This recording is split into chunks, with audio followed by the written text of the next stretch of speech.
안녕하세요. 종목 어디가 최슬기입니다. 자, 단순화하라. 요즘 기업들의 화두가 아닐까 싶습니다. 최근 현대카드는 정태영 사장의 지시로 회사 업무 보고 시에 이 불필요한 파워포인트 프레젠테이션을 없애고 이메일이나 워드로 보고하게 만들었다는데요. 직원들은 프레젠테이션을 화려하게 만드는 데 쏟는 시간이 줄고 이 본업에 더 충실할 수 있게 됐다면서 환영하는 분위기라고 합니다. 이런 회사 또 있는데요. 바로 애플입니다. 고인이 된 스티브 잡스는 화려한 프레젠테이션 기술로 유명세를 얻었는데요. 하지만 정작 잡스는 이 프레젠테이션을 가장 싫어했다고 합니다. 말 한두 마디로 전할 수 있는 아이디어를 20개짜리 슬라이드로 만들어야 하는 건 낭비라고 했다네요. 단순함을 지향했던 잡스가 있었기 때문일까요?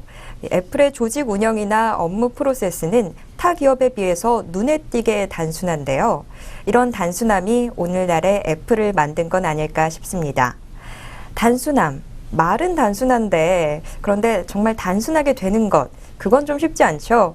장이 어렵다 보니까 이 생각 저 생각으로 이 머릿속이 복잡해지는 바람에 어딘가에 아주 가까이에 있었을지도 모르는 탈출구를 놓치는 건 아닌가 좀 걱정도 됩니다. 자, 오늘은 잠시 단순해져 보도록 하겠습니다. 자, 종목 어디가와 함께하는 지금 이 순간 단순하고 명쾌하게 저희와 함께 시장 바라보시죠. 자, 오늘도 조은권 대표와 함께하도록 하겠습니다. 대표님 안녕하세요. 예, 반갑습니다. 네, 자, 오늘도 빨간 넥타이 좀 잘 어울리게 하고 오셨는데 한 주간 잘 보내셨죠? 네, 잘 보냈습니다. 네, 자, 그런데 미국 이 FOMC 회의 이제는 이 양적 완화 프로그램이 좀 종료될 것으로 가닥이 잡히고 있는 것 같습니다. 양적 완화가 종료되고 이 미국 금리가 인상되면 국내 시장은 아무래도 자금이 유출될 가능성 좀 높아질 것 같은데요. 우리나라를 비롯한 아시아 증시가 유독 더 큰 충격을 받을 것 같습니다. 자, 대표님은 이 양적 완화 축소 이후에 이 종료 이후의 증시 좀 어떻게 전망하시나요? 일단은 뭐 저는 이제 간략하게 말씀드리자면은 양적 완화 종료 이후에 저는 이제 금리의 동향을 좀 유심히 살펴보자라는 거죠.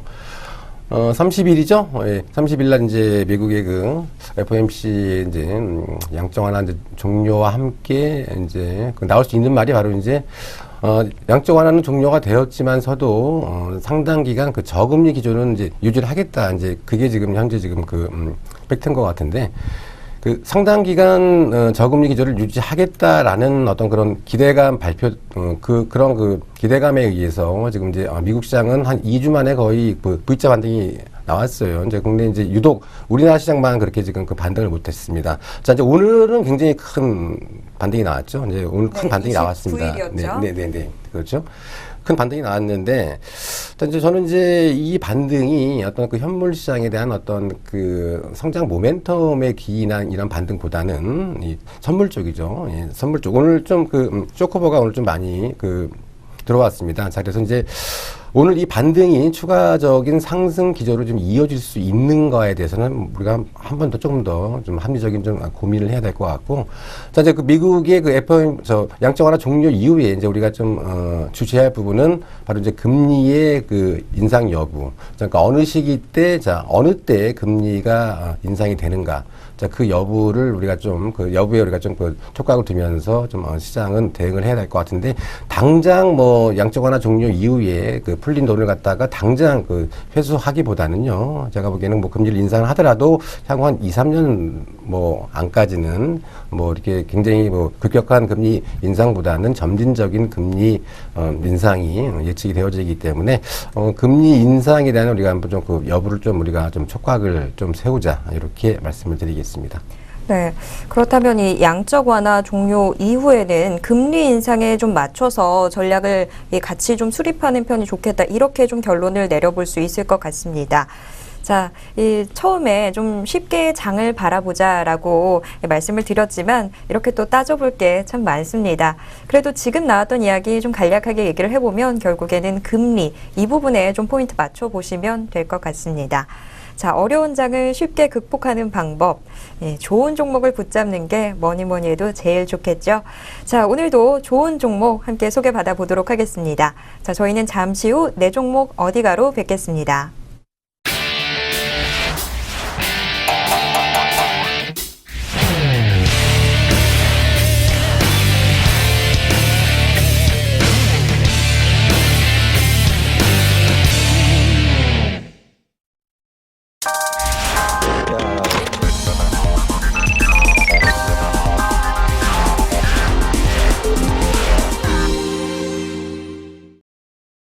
자, 오늘도 종목에 대한 고민 함께 해결해 보도록 하겠습니다. 자, 지금 이 시간 내 종목 어디가 시간입니다. 자, 우리 시청자분이 보유하고 있는 종목들 지금 어디로 가고 있는지 바로 지금 이 시간을 통해서 확인해 보도록 하겠습니다. 자, 우선 오늘 함께 분석해 볼 포트폴리오부터 확인을 해봐야 되겠죠? 화면으로 만나보시죠.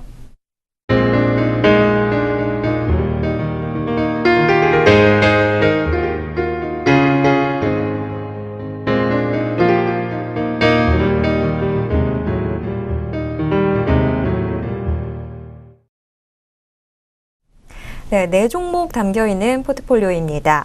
일동제약, 썬데이토즈, 원익 IPS, 삼성화재 이렇게 네 종목 담겨 있습니다. 자, 우리 시청자분은 일동제약과 썬데이토즈는 각각 20%의 비중으로 들고 계시고요. 원익 IPS, 삼성화재는 각각 10%의 비중으로 포트 안에 담아 두셨습니다. 자, 일동제약을 제외한다면 전반적으로 시가총액 덩치가 좀 큰 종목들을 포트 안에 담아 두셨는데요. 제약, 게임주, 반도체, 또 손해보험주까지 다양한 종목들로 포트폴리오 꾸리셨네요. 자, 우리 시청자분, 종목 선택하신 거 보면 좋다고 하는 종목들 이야기 좀 꼼꼼하게 들으시고 참 고민 많이 하셔서 이 종목 구성 좀 하신 것 같은데, 그런데 수익은 그다지 좋지가 않습니다.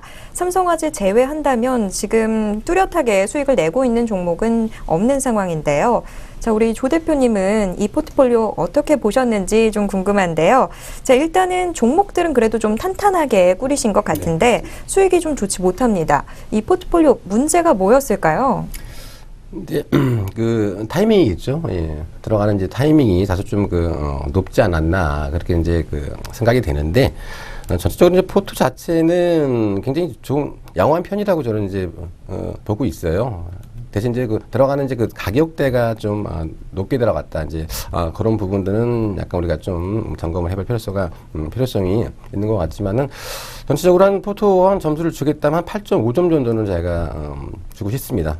각 섹터별로 분산 투자를 하셨고, 또 포트 비중이 지금 20%, 10%, 10%다 한 60% 정도, 나머지 현금 한 40%의 여력이 있는 그런 거기 때문에요.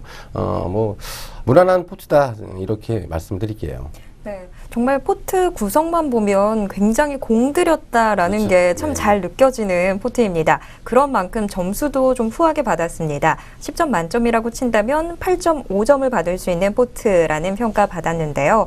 자, 1.5점이 좀 깎였죠. 이 부분 타이밍에서 좀 점수가 감점이 됐습니다.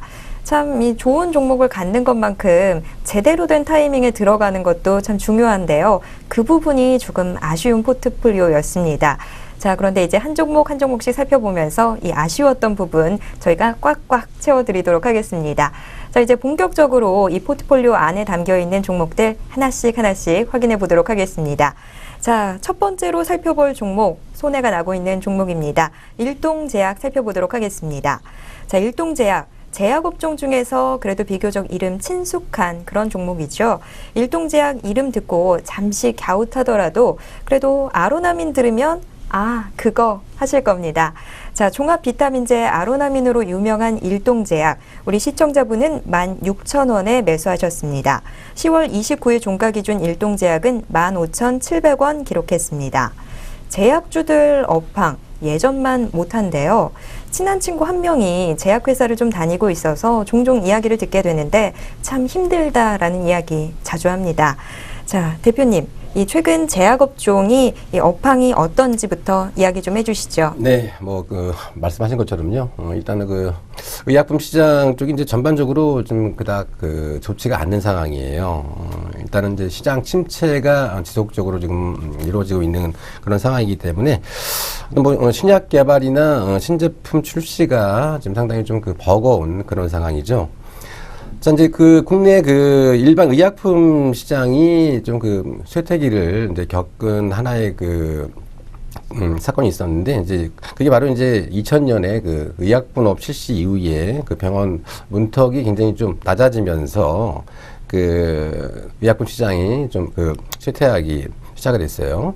자, 2013년 현재 그 전체 의약품 생산 실적에서 일반 의약품이 그 차지하는 비중이 16.7%입니다. 자, 이 수치는요, 2000년에 약 한 40%의 그 절반에도 못 미치는 그런 상황이기 때문에 시장 자체가 좀 캐파가 좀 축소되고 있다라는 것을 제가 이제 말씀드리고, 게다가 또 지금 일반 의약품 시장을 좀 빠르게 지금 대체하는 부분이 있죠. 바로 이제 그 건강기능식품입니다. 자, 그쪽 그 건강기능식품 쪽의 그 활성화로 지금 일반 의약품 시장의 입지는 더더욱더 지금 좁아지고 있는 그런 상황이고, 특히 이제 그 일반 의약품은 어렵게 제품 개발에 성공을 해도 곧바로 이제 그 경쟁사들이 그 카피 제품을 선보일 개발할 수 있는 여지가 있기 때문에 그 신약 개발을 할 그런 의지도 지금 꺾인 지가 좀 오래 되었어요. 자, 그래서 이제 업황 자체는 그렇게 좋지 못하다, 이렇게 총평을 하겠습니다. 네. 자, 제약업종 일단 업황이 참 좀 힘들죠. 특히나 이 의약분업, 예전에는 이 병원에서 처방전 안 받고도 약이 먹을 수 있었는데, 이제는 약을 먹으려면 병원에 가서 꼭 처방전을 받아야 되죠. 이런 의약분업 이후부터 점차 이 일반 의약품 시장이 조금씩 축소가 되어 왔습니다. 이런 부분들이 계속 업황을 좀 짓누르고 있는데요. 자, 제약업종 업황, 일단은 좀 어둡다라는 점 좀 정리를 해보도록 하겠습니다. 자, 그리고 일동제약은 또 한 가지 더 확인해 볼 부분이 있는데요. 올 초에 녹십자가 일동제약 주식 지분율을 높여서 장이 좀 술렁거렸습니다. 적대적인 M&A 가능성으로 시장에 관심이 쏠렸는데요. 그런데 그 이후에는 크게 들리는 소식이 없었습니다. 자, 대표님, M&A 이슈는 이제 마무리가 좀 된 건가요? 글쎄요, 이제 뭐 마무리되었다기보다는 일단은 좀 잠깐 휴전 상태 내지는 이제 소강 상태다, 이렇게 말씀드릴게요. 일단은 우리 앵커님 말씀하신 것처럼 금년 초였죠. 네, 1월 6일 날 한 14% 정도의 지분을 녹십자가 취득을 했어요. 자, 그래서 이제 29.3%의 지분을 확보를 했어요. 자, 이 수치는 바로 이제 그 2대 주주에 그 해당하는 그런 지분율이고, 중요한 부분이 이제 그 녹십자가 지분을 취득을 하면서 그 보유 목적에 그 회사의 영향력을 행사할 수도 있다, 이제 이렇게 이제 말을 함으로써 이제 시장에 적대적인 M&A 불을 지폈습니다. 자, 그래서 이제 주가가 한번 크게 위로 상승을 하다가 이후에 이제 녹십자에서 다시 재차 경영권에 참여할 의사가 없다, 이제 이렇게 이제 지금 이야기를 해서 지금 현재는 지금 휴전 상태인데, 지금 녹십자가 지금 29.3%의 지분을 지금 보유하고 있죠. 그리고 지금 일동제약이 지금 32.3%예요. 자, 불과 지분율이 한 3% 정도밖에 차이가 안 나기 때문에 일동제약 측에서는 그 만일의 사태에 그 대비하기 위해서라도 지금 지분을 추가로 늘릴 그러한 필요성은 지금 가지고 있는 그러한 상황이죠. 네. 자, 일단 뭐 M&A 이슈에 대한 이 부분 들어봤는데요. 자, 앞서서 좀 이야기해봤다시피 일단 제약업종 업황 자체가 좋지 못합니다. 그렇다면 일동제약은 그 상황 속에서 실적을 어떻게 내고 있는지 이 부분도 좀 궁금해지는데요. 대표님, 일동제약 실적은 좀 어떤가요? 예, 일동제약 실적은 그렇게 썩 나쁘진 않았습니다. 금년 그 반기 실적 보시면은요, 매출액이 한 1,930억 정도가 나왔고, 영업이익이 한 65억 정도를 달성을 했어요. 자, 그래서 이제, 이 일동제약은 우리가 한 두 가지 쪽에서 이제 한번 좀 점검을 해보자라고 이제, 그렇게 이제 말씀을 드렸는데, 첫 번째가 바로 이제 이, M&A 쪽이었고요. 자, 두 번째는 바로 이제 그 실적 호조예요. 이 일동제약은 여타 제약업체에 비해서 이 실적세는 그렇게 나쁘지가 않습니다. 자, 이제 금년 2분기 매출액이 한 982억이 나왔습니다. 전년 동기 대비 13% 정도 증가를 했고, 영업이익이 36억이 나왔어요. 자, 이 36억은 전년 대비 약 360% 정도 아주 급증한 그런 그 호실적을 달성을 했습니다. 순이익 같은 경우에는요, 일동제약 같은 경우에는 작년에는 121억 정도의 적자에서 금년 2분기에는 지금 26억 원으로 전년 동기 대비 흑자로 일단은 돌아서는데 성공을 했어요. 자, 이런 부분들 제가 그 모두에 말씀드렸지만 그 업황이 안 좋은 상황에서도 불구하고 이 일동제약은 전문 의약품과 일반 의약품 매출이 모두 다 증가를 했고요. 그다음에 이제 그 비용 절감에 따른 그 판관비 비율이 그 낮아진 적에 그 수익성도 상당히 많이 좀 개선이 되었다. 이렇게 말씀드리고요. 또 이러한 그 분위기는 하반기에도 서프라이즈는 아닐지언정 어떤 시장 컨센서스에 부합하는 실적은 올릴 것이다. 이렇게 정리를 하겠습니다. 네. 자, 제약업종 업황 자체는 좀 힘들지만 그래도 일동제약은 다른 제약업체에 비해서 좋은 실적 보여주고 있습니다. 특히나 영업이익은 전년 대비 360% 급증한 호실적을 기록했는데요. 자, 일단 실적 부분에서는 이 일동제약 좀 긍정적으로 바라볼 수 있을 것 같습니다. 자, 그렇다면 이제 차트는 좀 어떻게 나타나고 있는지 체크를 해봐야 될 것 같은데요. 자, 대표님 부탁드립니다. 네, 일단 뭐 오늘 그림 보시면은요, 오늘 오늘 한 600원 정도가 지금 하락을 했죠. 자, 그래서 이제 오늘 좀 비교적 좀 몸통이 좀 긴 음봉이 나왔습니다. 이 기업 같은 경우에는 자 이제 9월 달이었죠. 9월에 이제 M&A 이슈로 인해서 이제 뭐 19,700원까지 이렇게 주가가 이제 급등을 하다가 다시 그러니까 그 시장에는요, 일단 M&A가 굉장히 참 그 어려운 부분이 뭐냐면은요, 이런 설이 나오면은 주가는 묻지 마라 이렇게 급등을 하다가 이게 다시 또 없던 거로 한다라고 하면 다시 또 회귀하는 그런 모습을 보이죠. 자, 그래서 이제 어떠한 기업이건 간에 어떤 어떤 그 루머나 아니면은 그 재료에 의해서 주식을 고공에 이렇게 잡아버리면은요, 그 재료나 루머는 그 소멸이 되어 있기 마련이거든요. 언젠가는. 자, 그럼 이제 주가도 반드시 따라서 다시 자기의 원 위치로 온다는 거예요. 자, 이제 이런 모습이 좀 이렇게 실적이 좀 증가한 어떤 그러한 것들을 이제 반영한 이러한 모습이라면은 굉장히 좀 그 좋은 모습을 이제 보였을 텐데 어차피 M&A라는 어떤 그런 그 재료에 의해서 주가가 움직였기 때문에 자, 이제 이 부분은 제가 보기에는 이제 이 구간대는 오버슈팅 구간대였죠. 자, 다시 일단 뭐 120일 이평까지 이제 밀렸다가 지금 반등을 주고 오늘 다시 좀 재차 밀고 있는 그런 모습이에요. 자, 그래서 저는 이제 그 일동제약이 뭐 매출이나 이런 부분들은 뭐 크게 그렇게 그닥 나쁘진 않지만은 지금 장세 분위기가 이런 그 제약주로 지금 장이 지금 붙는 그런 장이 아니라는 거죠. 자, 그래서 지금 매수가가 이제 16,000원이잖아요. 자, 오늘 15,700원, 뭐, 매수가 대비 뭐 별 차이는 없는 상황이기 때문에 저는 약간 좀 반등을 주면은요, 한번 좀, 분할적으로 좀 정리를 하는, 그러한, 포지션이 유의해 보이고 좀 더 중기 이상으로 본다라고 하면은 아직까지도 M&A 재료는 아직까지 좀 살아있는 그런 상황입니다. 자, 그래서 중기적으로 보신다면은 한 17,400원까지도 충분히 올라갈 수 있는 그런 상황이지만 단기로 보신다면은 좀 반등시마다 보유 물량을 그 전량 매도가 아니라 좀 손실폭을 좀 최소화하는 부분적으로 좀 보유 물량을 좀 축소하는 전략이 유의해 보이고요. 손절 라인은 60일 2평이죠. 네, 15,600원 이상 주가가 하락할 경우에는 그쪽 이 15,600원 구간대에서는 이제 선절적으로 대응을 하자 이렇게 말씀을 올리겠습니다.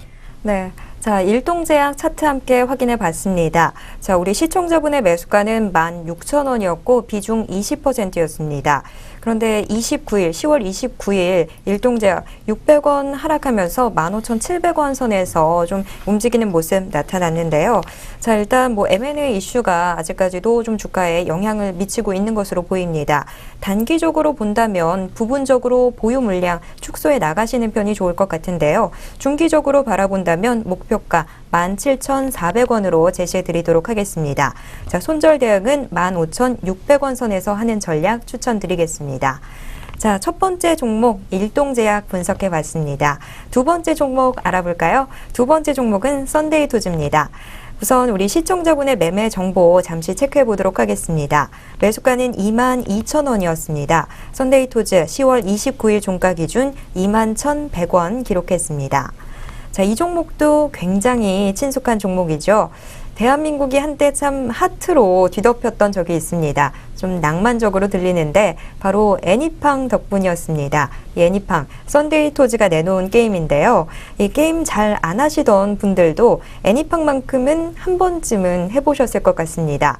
저도 원래 게임을 뭐 잘 하지도 못하고 그렇게 즐기는 편이 아니었는데 우연하게 접한 애니팡 때문에 지금도 애니팡과 좀 비슷한 게임들 참 열심히 하고 있습니다. 자, 아무튼 이렇게 애니팡 지금 뭐 계속해서 인기를 얻고 있는데 스마트폰이 확대되면서 이 스마트폰에서 할 수 있는 애니팡 같은 모바일 게임 참 많이 나오고 있습니다. 게임 업계 트렌드 자체가 모바일 게임 위주로 좀 흘러가고 있는 것 같은데요. 대표님, 게임 업계 이 업황 이 변화부터 좀 이야기 나눠볼까요? 네, 맞습니다. 우리 앵커님 혹시 그 아케이드 게임이라는 게 혹시 뭔지 아세요?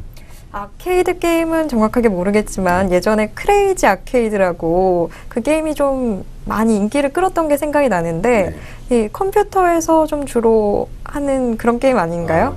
아케이드 게임은 이제 컴퓨터 쪽이 아니고요. 오락실 혹시 아시죠? 오락실. 네. 오락실에서 이제 우리 이제 동전 집어넣으면은 그 하는 게임이 이제 그게 아케이드 게임인데 그 아케이드 게임의 이제 대명사가 바로 이제 그 갤로그라는 게 있었어요. 네, 참 유명했죠. 그 비행기 나오는 게임 아니었나요? 그 팔이 아니었나요? 팔이 이렇게 내려오면 저희가 뭔가 지금 서로 이야기가 달라지고 그렇죠. 있는 것 같은데 세대별로 좀 차이가 있어서 세대 차이가 바로 네네. 여기서 나타나는 게 아닌가 싶습니다. 네, 아무튼 일단 이제 우리가 그 게임 업황으로 좀 잠깐 좀 말씀드리면은 이제 그 아케이드 게임에서 이제 시작을 해서 이제 2000년도에는 이제 온라인 게임이었죠. 그때는 이제 그 PC방에서 그 게임을 하는 이제 그런 세대였다면 이제 지금 현 구간대는 이제 바로 이제 모바일 게임이에요. 자, 왜 그 모바일 게임이 대세느냐. 자, 스마트폰이 뭐 대중화에 따라 가지고 지금 모바일 게임 시장의 규모는 계속 좀 지속적으로 확대할 것으로 일단은 전망이 되어지고 있습니다. 또한 이제 그 게임에 대한 그 패턴이 굉장히 많이 바뀌었다는 거죠. 자, 과거에는 그 대형 모니터 그 스크린에 그 화려한 디자인 게임을 선호했다면은 현재는 그 작은 화면 속에서도 그 애니팡이나 같은 그런 그 친근한 캐릭터가 더 많은 소비자들에게 어필을 하고 있는 그런 상황이에요.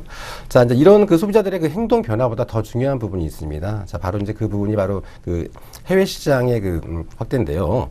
자, 이제 그 현재까지 지금 스마트폰이 그 보급되지 않는 나라가 아직까지도 좀 많이 있습니다. 바로 이제 중동이나 중남미 그리고 이제 일부 아시아 국가에서는 여전히 스마트폰 대신 그 폴더폰을 지금 사용하고 있는데요.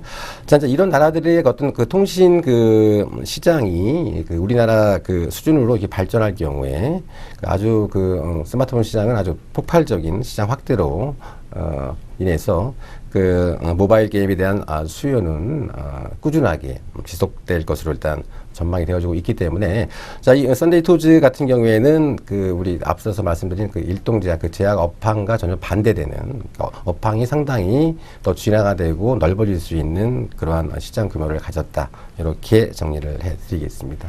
네. 자, 게임 업계 일단은 이 트렌드 자체가 모바일 게임으로 많이 넘어가면서 이 모바일 게임은 아무래도 컴퓨터 게임보다는 사용하는 이용자층이 굉장히 넓게 확대가 됐는데요. 그런 만큼 업황 자체도 참 점점 커져나가고 좀 긍정적인 기운이 돌고 있는 것 같습니다. 첫 번째로 살펴봤던 일동제약, 이 제약업종들의 업황과는 조금 다른 분위기 감지가 되는데요. 자, 그런데 이 썬데이 토즈의 대표작이자 효자 게임, 바로 애니팡이었습니다. 이 애니팡 2까지 나올 정도로 참 인기가 대단한데 제가 또 게임 업계에도 친구가 있거든요. 이 친구가 이 모바일 게임이 아무리 인기가 있어도 이 결제로 좀 유도가 되지 않으면 이 인기가 큰 소용이 없다 이런 말을 하더라고요. 그런데 애니팡은 사용자들이 결제를 잘 하는 게임 중에 하나라고 합니다. 자, 그렇다면 실적이 좀 기대가 되는데요. 대표님, 이 썬데이 토즈 실적은 좀 어떤가요? 실적이 뭐 2분기에 굉장히 크게 개선이 되었어요. 자, 2분기 연결 매출액 보시면은 406억 원 나왔습니다. 자, 이 수치는 전년 동기 대비 290% 정도 급증을 됐고, 영업이익이 179억. 자, 전년 대비 370% 굉장히 크게 급증을 했어요. 자, 이 애니팡 같은 경우에는요, 썬데이 토즈 같은 경우에는, 자, 우리 이제 앵커님 말씀하신 것처럼, 아무리 좋은 제품이 나오더라도 그게 이제 결제로 이제 이루어져야 되는데, 자, 이 애니팡이 이렇게 크게 큰 매출을 이제 그 기록하는 그 가장 그 중요한 한 가지 그 요인이, 그 애니팡은 주로 그 구매력이 높은 40대로 이제 이루어진 점이 굉장히 중요합니다. 자, 이제 저도 지금 40대인데요. 이 40대 같은 경우에는 뭔가 하나에 꽂히면은 거기만 계속 가는 경우가 있죠. 그러니까 뭐 식당을 가더라도 여러 가지 식당이 있는데 내가 맛있는 식당이다라고 하면은 다른 데는 절대로 안 가려고 하는 그런 특성이 있습니다. 자, 그래서 이제 이 장년층들의 특징은요, 이 수명이 짧은 모바일 게임이라도 한 가지 게임을 이제 오래 즐기는 그런 경향을 보이고 있고요. 또 40대다. 자, 상대적으로 유료 결제가 비교적 굉장히 좀 수월하겠죠. 자, 그래서 이제 그러한 장점이 있어요. 자, 그래서 이제 이로 인해서 이제 애니팡은 바로 이제 이런 것 때문에 타 게임에 비해서 상대적으로 굉장히 높은 수익을 창출할 수 있는 그런 장점을 가지고 있는 그런 기업이고요. 가장 중요한 부분은 우리가 이제 모바일 게임이 물론 이제 결제도 중요하지만 모바일 게임 같은 경우에는 기존 게임 같은 경우에는 이제 고정적인 앉아서 하는 게임이었다면은 모바일 게임 같은 경우에는 이동이 가능하지 않습니까? 언제 어느 곳에서나 이동이 가능하기 때문에 이런 측면에서 본다면은 저는 이 썬데이 토즈는 이건 굉장히 좀 지속적으로 성장이 가능한 기업이기 때문에 좀 중기 이상으로 보신다면은 굉장히 좀 좋은 기업이고 저도 뭐 개인적으로 굉장히 좀 관심을 갖고 있는 그러한 기업이에요. 자, 그리고 이제 이 성장성, 원래 이 모바일 게임주가 원래 안정성과 성장성 중에서는 굉장히 좀 성장성을 우리가 좀 중시하는데 이 성장성 측면에서도 네이버의 라인 메신저를 통해서 지금 본격적으로 좀 수출을 할 것으로 일단 보여지고 있습니다. 자, 애니팡 시리즈가 지금 라인 메신저로 먼저 공략할 지역이 이제 일본이나 뭐 인도, 동남아 등 아시아 지역인데요. 자, 이 아시아 지역에서 네이버 라인을 이용하는 사람만 약 한 2억 명이 넘는다고 하죠. 자, 2억 명이 넘는다. 자, 이런 점은 바로 이 썬데이 토즈에게 어떤 지속적인 성장 동력을 이끌어줄 수 있는 어떤 하나의 모티브로 작용할 것을 일단 보여주고, 자, 이러한 추세라면 내년 2015년부터 2016년까지 해외 매출 쪽이 약 한 600억 정도가량의 수익을 올릴 것으로 일단 보여주고 있고요. 지금 애니팡2가 이제 좀 11월 15일 날 지금 출시가 될 것으로 일단 보여주고 있습니다. 정식 출시 시기가 이제 11월 중순입니다. 그리고 이제 공략할 지역이 일본하고 태국, 대만에다가 좀 출시할 예정인데요. 자, 이 라인 트리오 같은 경우에는요, 매출 비중이 전체 매출의 약 한 30%를 차지하고 있어요. 자, 11월 중순에 출시가 된다. 자, 당연하게 내년 1분기에는 매출로 인식이 되어지겠죠. 자, 이제 이런 부분들도 썬데이 토즈에는 굉장히 좀 긍정적이고 고무적인 것을 일단 보여주고 있기 때문에 썬데이 토즈는 제가 뭐 기업을 분석하는 것보다는 오히려 추천 종목으로 해도 크게 손색이 없는 그러한 기업이다. 이렇게 말씀을 드리겠습니다. 네. 자, 썬데이 토즈. 지금 현재의 실적도 굉장히 좋은데, 그런데 이제 해외 매출의 호조세도 예상이 되고 있습니다. 앞으로도 더 큰 기대를 가져볼 수 있는 종목일 것 같습니다. 썬데이 토즈, 일단 실적에 대한 이야기까지 들어봤는데요. 그렇다면 차트 상황 어떻게 나타나고 있는지 차트 함께 확인해 보도록 하겠습니다. 네, 일단은 뭐 그림을 보시면은요, 전 고점을 계속 지금 돌파를 해왔습니다. 예. 계속 전 고점을 지금 돌파를 했어요. 꾸준하게 실적에 맞춰서 꾸준하게 좀 전 고점을 돌파하면서 지금 고점이 계속 올라가고 있는 그런 모습이죠.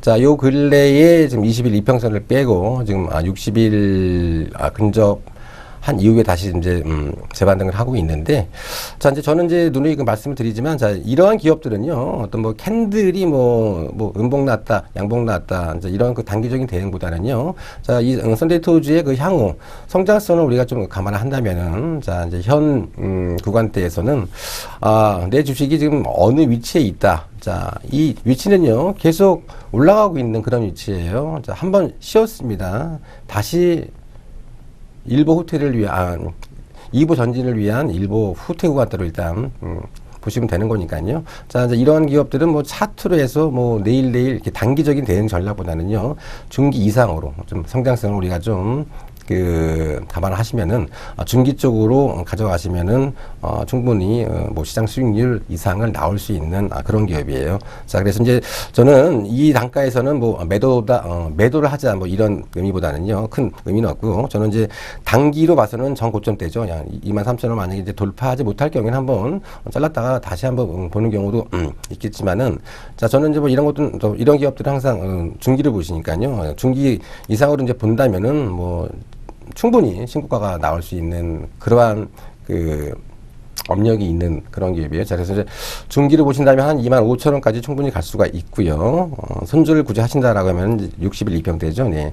18,700원 이탈을 할 경우에는 이제 선절적으로 한번 좀 대응을 하자. 이렇게 정리를 해 드리겠습니다.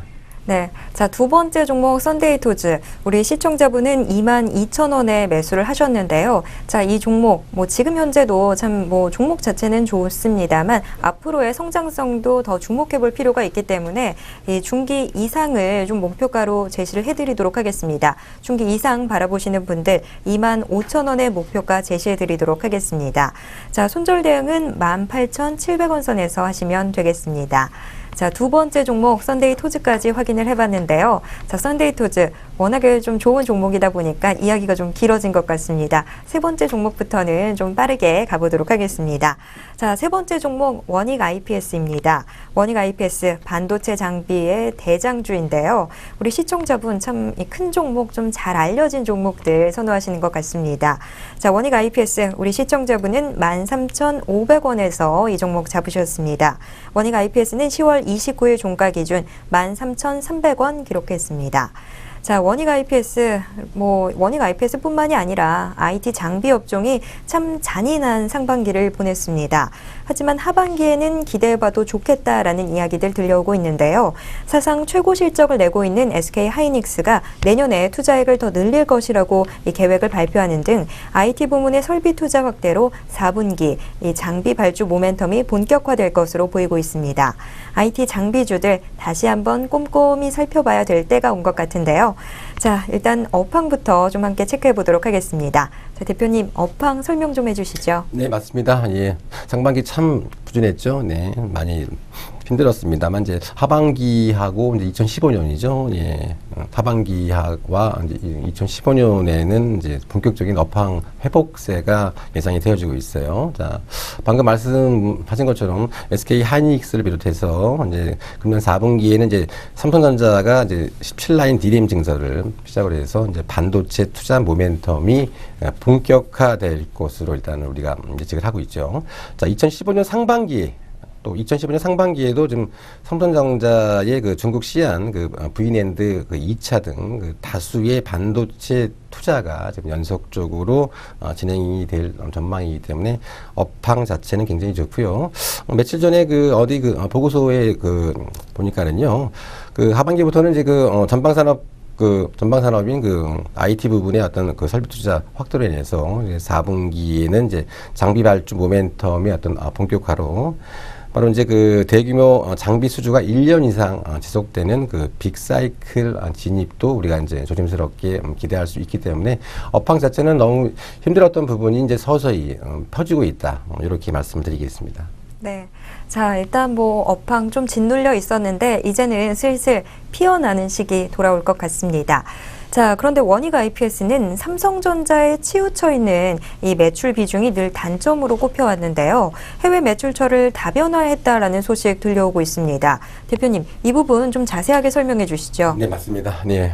이 원익 IPS는 이제 화학 증착기 제조 판매 업체죠. 자, 그래서 이제 삼성전자의 전체 매출의 한 90%를 갖다가 납품을 하고 있어요. 자, 그래서 이제 이런 부분들은 이제 삼성전자의 어떤 반도체 라인 투자, 삼성전자의 반도체 라인 투자는 원익 IPS의 어떤 투자로 이어질 수도 있겠지만은 반대로 삼성전자가 설비 투자를 좀 완화한다 내지는 좀 축소한다라고 하면은 또 직격탄을 받을 수 있을 만큼 너무 매출 한쪽으로 매출 구조가 너무 좀 치우쳐져 있었는데, 자, 이제 이런 부분을 갖다가 이제 회의 쪽에서 상세를 좀 해주고 있습니다.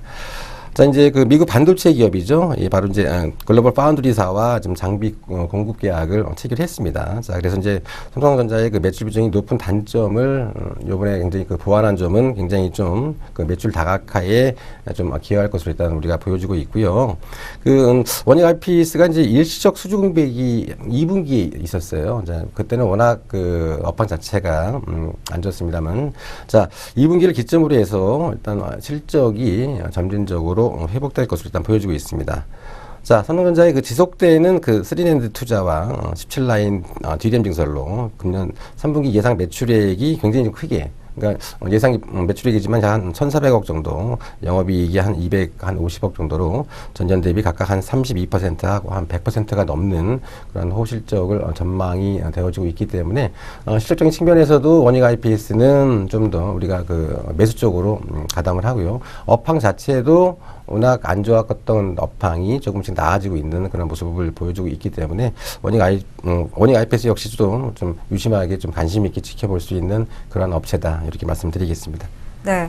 자, 업황도 살아나고 있고 또 원익 IPS 자체의 실적도 점점 개선될 것으로 보여서 좀 기대를 가져봐도 좋을 종목이다, 이런 이야기가 나왔습니다. 자, 그렇다면 지금 현재 차트 상황은 어떻게 나타나고 있는지 확인해 보도록 하겠습니다. 네, 일단 뭐 차트를 보시면은요, 14,400원을 한번 최고가를 좀 경신을 하고 난 다음에 뭐 시장 상황이 굉장히 좀 안 좋았죠. 자, 그래서 이제 뭐 조정을 치고 너무 좀 그 큰 조정을 받았습니다. 그때 이제 2분기 실적에 대한 3분기 실적에 대한 그 안 좋은 것 때문에, 자, 이렇게 이제 급락을 이제 물론 이렇게 했습니다만은, 자, 이제 이렇게 기본이 있는 기업들은요, 이런 구간들에 갔다가 이제 순간적으로 이렇게 급락을 했지만은, 자, 기본이 있고 팩트가 있고 그리고 이제 모멘텀이 있는 기업들은 다시 주가는 다시 올라가게끔 되어 있어요. 자, 그래서 이 원익 IPS 같은 경우에도 회사가 이제 워낙 그 좋은 기업이기 때문에, 자, 뭐 제반 이평선은 아직까지도 지금 주가가 이렇게 급락을 했음에도 불구하고 지금 정비열을 유지하고 있는 그러한 모습이죠. 아직까지도 지금 뭐 5일선 좀 유지하고 있고요. 뭐 추가적으로 뭐 13,000원이 뭐 장중에 뭐 깰 수도 있는 어떤 그런 모습이지만은, 자, 현재 구간대에서도 뭐 매도는 큰 의미가 없습니다. 자, 그래서 이제 원익 IPS 물론 좀 매수가가 약간 좀 그 높게는 잡으셨지만은 충분히 전고 쪽까지 14,500원까지 충분히 갈 수 있는 그러한 기업이기 때문에 일단 매도가는 한 14,500원 정도 이렇게 책정을 해 주시고요. 손절 라인은 12,300원이죠. 네. 120일 이평대인 12,300원 정도 이탈 시에는 손절적으로 대응하자, 이렇게 정리를 해 드리겠습니다. 네. 자, 세 번째 종목 원익 IPS의 차트 확인을 해봤습니다. 자, 처음에 좀 이야기 나눌 때 우리 시청자분 종목은 참 잘 고르셨는데 들어가는 타이밍을 좀 잘못 맞추신 것 같다라고 이야기를 드렸습니다. 이 종목에서 그 부분이 좀 잘 드러나고 있는 것 같은데요. 자, 좀 높게 잡으셨어요. 우리 시청자분 13,500원에 매수하셨는데요. 10%의 비중으로 들고 계십니다. 자, 일단은 좀 높게 잡긴 하셨지만 그래도 이 종목 좀 꾸준하게 올라갈 것 같습니다. 목표가 14,500원으로 설정하고 손절가는 12,300원으로 하는 전략 추천해 드리도록 하겠습니다. 자, 세 번째 종목까지 확인해 봤고요. 이제 마지막 종목 하나만 남겨두고 있습니다. 자, 마지막으로 확인해 볼 종목 삼성화재입니다. 삼성화재 우리 시청자분의 매수가는 28만 원이었는데요. 10월 29일 종가 기준으로 삼성화재는 28만 8,500원 기록했습니다. 자, 이 포트폴리오에서 유일하게 수익 기록하고 있는 종목입니다. 앞서 세 종목은 좀 우리 시청자분이 손해를 보고 계셔서 제가 좀 마음이 조금은 무거웠거든요. 네, 이 종목 소개하려고 하니까 이젠 좀 마음이 편하다라는 생각이 듭니다.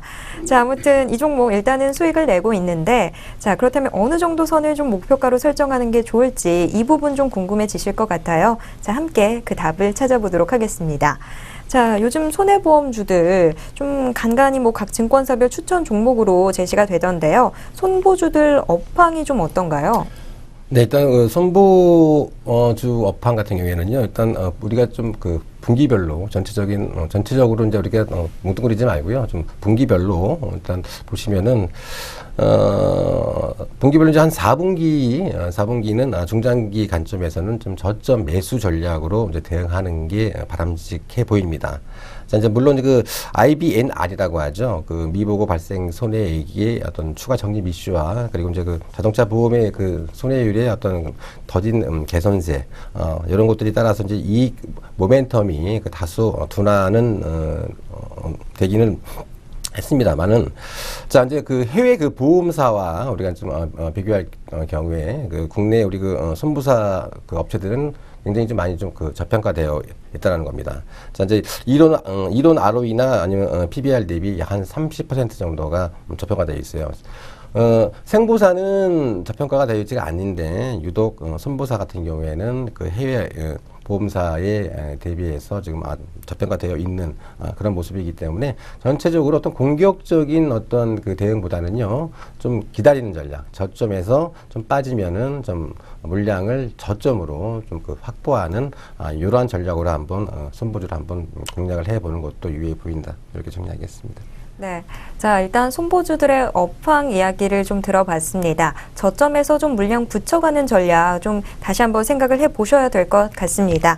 자, 그리고 삼성화재는 국내 1위의 손해보험 업체인데요. 업계 1위답게 참 안정성을 자랑합니다. 대표님, 이 삼성화재가 자사주를 적극적으로 매입하면서 투자 심리를 점점 더 이렇게 안정적으로 만들고 있다라는 이야기를 들었는데요. 이 부분 좀 더 자세하게 설명해 주시죠. 예, 맞습니다. 이제 삼성화재 같은 경우에는 그러니까 그 손보주를 이제 그 매수하시는 분들은 제가 보기에는 굉장히 좀 보수적이고 안정적인 그 패턴 성향을 보이시는 분들이 손보주를 많이 그 매수를 하는데 바로 이제 그 자사주는 저한테 잠시 후에 말씀드리고 바로 이제 그 배당률이죠. 연 한 2% 정도의 그 배당률을 그 손보사가 물론 각 업체별로는 이제 틀리겠지만 삼성화재 같은 경우에는 한 2% 정도의 배당률을 갖다가 보여왔습니다. 자, 연 2%면은 요즘 같은 이 저금리 시대에 은행에 뭐 요즘 1억 뵙기더라도 뭐 요즘은 거의 뭐 제로금리가 지금 나오고 있기 때문에 이 손보사 같은 경우에는 굉장히 좀 그 안정적이고 좀 보수적이면서 좀 자금 여력은 좀 크신 분들이 좀 선호하는 업종이죠. 그 자사주 부분 이제 말씀드릴게요. 자, 이제 2014년에도 지금 9월 18일부터 약 한 140만 주 정도의 자사주를 매입했어요. 자, 이 140만 주면은 주식수의 약 한 3%에 해당이 되고 금액으로 따지면은 3,870억입니다. 자, 한 기업이 자기네 주식을 매수한다. 그만큼 그 기업의 어떤 이익에 대한 자신감이 없이는 이렇게 매수를 못하는 게 바로 이제 우리가 자사주죠. 자, 2015년도에도 이런 자사주 매수는 꾸준하게 이어질 것을 일단 보여주고 있고 또 이 배당도 또한 증가할 것을 일단 보여주고 있어요. 자, 지금 그 6월 말 현재 지금 RBC라 그러죠. 지급 여력 비율이 이 삼성화재는 약 한 380% 정도가 됩니다. 자, 그래서 이제 여타 2위 손보사들이 한 200% 정도를 가지고 있는데, 자, 여타 그 손보사 대비 굉장히 높은 지급 여력 비율을 갖고 있기 때문에 자본 정책을 충분히 펼 수가 있어요. 자, 그래서 금년에는 약 한 4천억, 주당 약 한 4천원의 배당금이 일단 기대가 되어지고 있고, 2015년도에는 약 한 4,500원 정도의 그 배당금이 증가가 되어질 것을 일단 보여주고 있기 때문에 자, 이 삼성화재는 굉장히 그 특별함보다는 어떤 꾸준함, 그러니까 뭐 토끼와 거북이를 따지면 이제 거북이 같은 어떤 그런 기업이고요. 장기적으로 가지고 가기에는 굉장히 참 좋은 업체다 이렇게 말씀드리겠습니다.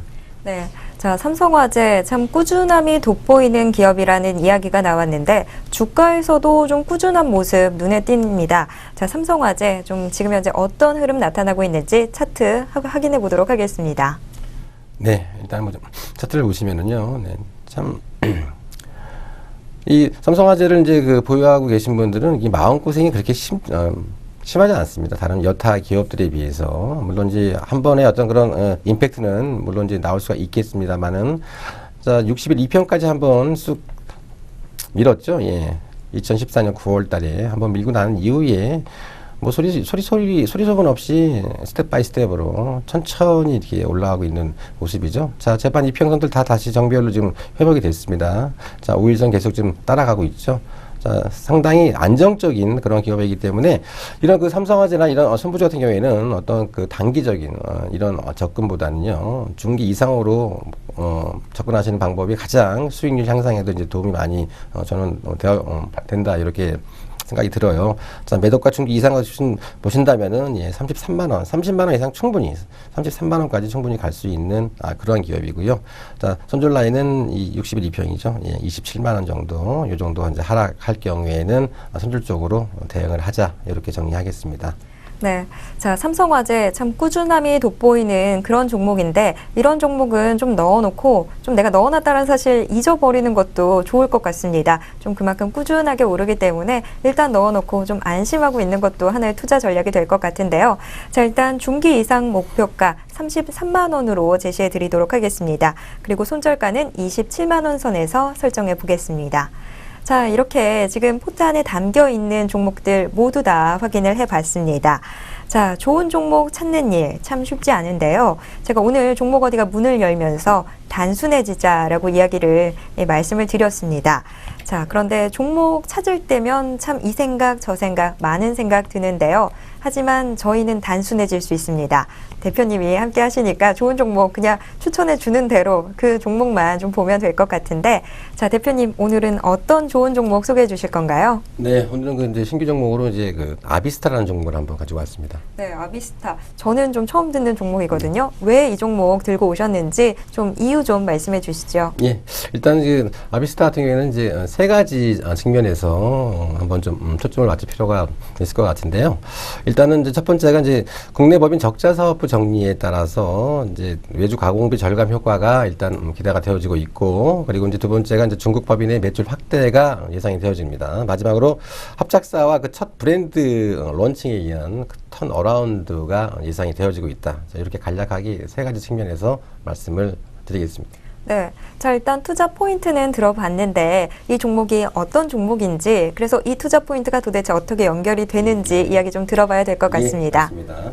아비스타는 그 여성복과 그 유니섹스 캐주얼 브랜드 사업을 영위하는 그 패션 업체예요. 근데 그 주요 브랜드가 이제 그 카이 아크만이 있고요. BNX가 있고, 그다음에 이제 탱커스가 있는데, 이 카이 아크만 같은 경우에는 그 우리나라 그 20대 여대생이 좋아하는 그 브랜드 3위에 그 올라갈 정도로 상당히 좀 20대 여성들한테는 그 어필받고 있는 그러한 브랜드입니다. 자, 이 기업의 좀 그 특이한 점은 그 최대 주주가 바로 이제 중국 그 듀샹그룹의 그 모기업인 유해방직 집단 수출입 유황공사가 33.6%의 지분을 갖고 있어요. 자, 그래서 이제 이 기업은 중국인이 최대 주주로 되어 있습니다. 자, 제가 이제 이 기업을 갖고 온 이유가 바로 이제 현재 지금 장세가 지금 이제 중국 그 열풍이 지금 굉장히 많이 지금 시장에 많이 불고 있죠. 자, 우리 한 600만 명의 그 중국인 관광객 가운데서 한 20대에서 40대 여성 비율이 가장 많습니다. 자, 이분들이 이제 방한 목적이 바로 이제 쇼핑이 절반 이상을 차지하고 있어요. 자, 중국은 패션 의류 시장이 한국의 7배입니다. 인구는 우리나라의 27배죠. 자, 그래서 이제 인구 대비 그 의류 시장 규모는 아직도 지금 중국 같은 경우에는 낮은 편이기 때문에 굉장히 잠재적이고 무한한 성장력을 가지고 있는 시장이 바로 이제 의류 시장이에요. 자, 그래서 이제 이 아비스타는 바로 이제 그 의류 시장에 지금 떠오르는 샛별로 지금 부각을 하고 있습니다. 자, 반기 실적 잠깐 보시면은요, 매출액이 한 605억 원이 나왔고요, 영업이익은 한 10억 정도로 전년 동기 대비 흑자 전환을 성공했어요. 자, 이제 그 적자 사업부 정리 완료. 자, 이 부분은 이제 2007년도에 런칭한 그 여성 브랜드 그 에린 브레니에가 실적 부진을 면치 못했습니다. 자, 그래서 한 60억 정도의 그 영업 손실을 기록하고 그 브랜드를 완전히 그 철수를 했습니다. 자, 적자난 브랜드 철수에 의해서 그동안 발생하였던 이제 비용 지출이 완전하게 이제 완료가 되었습니다. 자, 그래서 금년부터는 이제 반기에도 물론 영업이익이 나지만 하반기에는 영업이익에 대한 폭이 더 크게 증가할 것을 일단 보여주고 있고요. 그리고 이제 그 아비스타는 이제 두 가지 사업 전략을 하고 있습니다. 이제 한쪽은 고가 브랜드, 다른 한쪽은 이제 중가 브랜드를 사용하고 있는데, 이제 아비스타 같은 경우에는 이제 중국 법인 쪽에 굉장히 많이 좀 그 공을 들이고 있는 그런 전략을 취하고 있는데, 이 중국 쪽은 이제 고가 전략을 지금 추진하고 있습니다. 자, 2007년도 설립한 그 중국 법인, 중국 법인인 BNX 브랜드를 갖다가 그 중국의 그 A급 백화점에 그 판매하면서 지난 5년간 연평균 약 한 30% 이상의 그 고성장세를 보여왔습니다.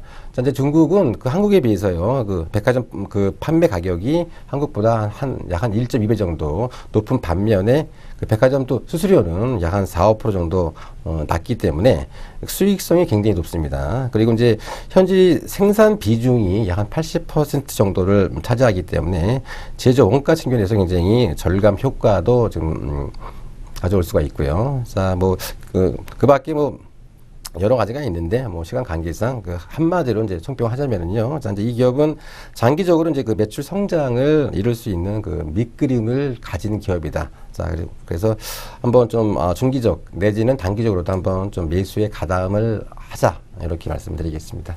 네, 처음에 아비스타라고 들었을 때는 좀 생소하다 싶었는데 그래도 이 관련 브랜드들을 들어보니까 카야크만이나 BNX 제가 좀 들어봤던 종목이구나라는 생각이 들었습니다.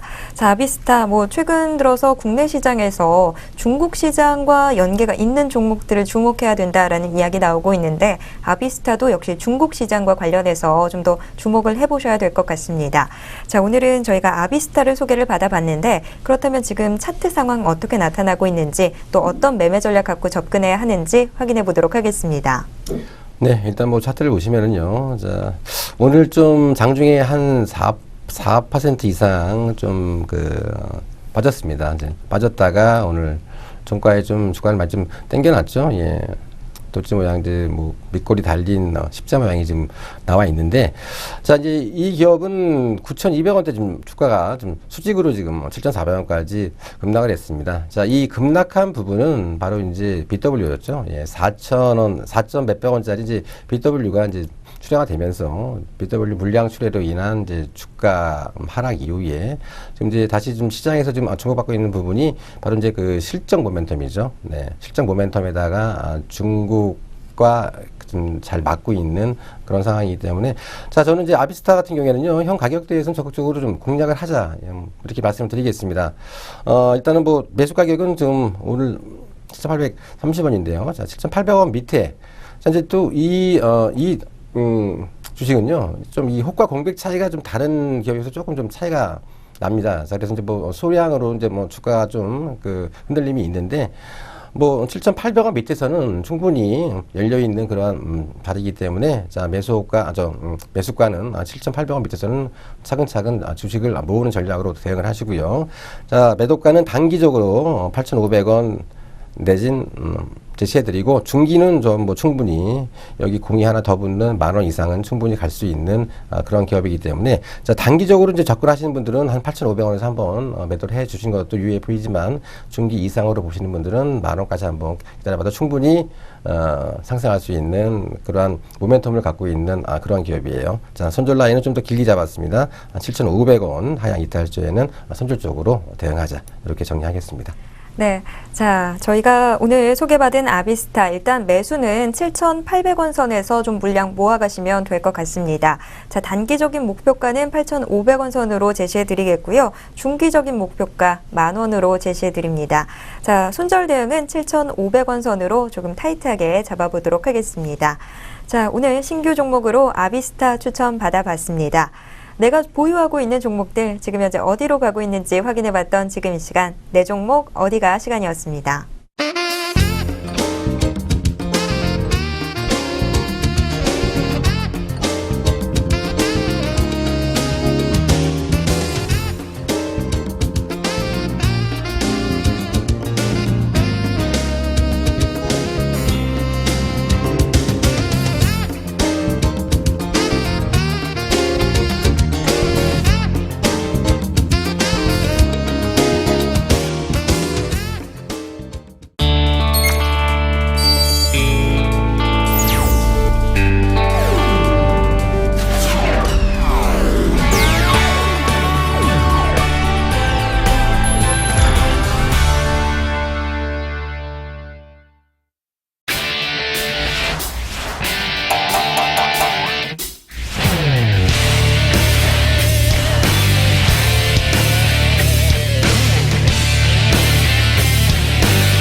자, 오늘 여러분의 고민 좀 단순해졌는지 뭐 어쨌는지 잘 모르겠습니다. 자, 그래도 저희와 함께하는 시간만큼은 조금 다른 고민들 좀 접어두는 시간 됐으면 좋겠습니다. 자, 다음 주에는 더욱더 단순해질 수 있도록 여러분에게 힘을 드릴 수 있도록 다시 재충전해서 돌아오도록 하겠습니다. 오늘도 함께해 주신 여러분 고맙습니다.